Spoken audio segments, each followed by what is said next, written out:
Oo.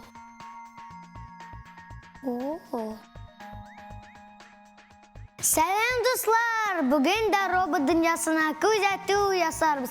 Анда инде кызыкай бирләр бик күп. Selam dostlar. Başlayabiliriz. Әйдә, 1, 2, 3.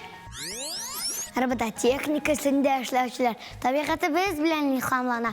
Шул Леонардо да Винчи'ни алыйк. Кошларның һәм ярканатларның очканнарын күзәтеп, Италия галиме Леонардо да Винчи оча торган җайланма уйлап таба.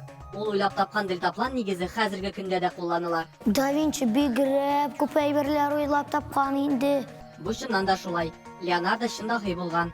Харун, беләсеңме? Ул әле робот та уйлап табучы булган. Робот? Дөресрәге, ул робот алпар булган.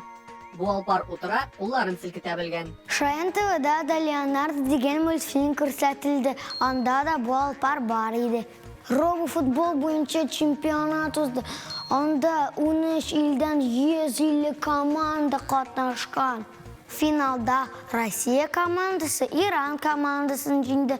Исәп 9-1. Әйдә!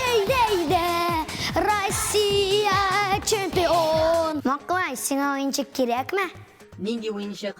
Белгечләр йорт хайваннары өчен робот уенчык уйлап тапканнар. Ул йомгакны хәтерләтә һәм аны песиләр ярата. Үзегез өйдә булмасагыз, бу робот сезнең песигез белән уйный. Ә сез аны телефон аша күзәтә аласыз. Чөнки йомгакның видеокамерасы да бар. Шаян робототехника Шаян ТВ каналында. YouTube'тан да карагыз. Бүгенге менә шулар иде. Киләсе очрашуларга кадәр сау булыгыз.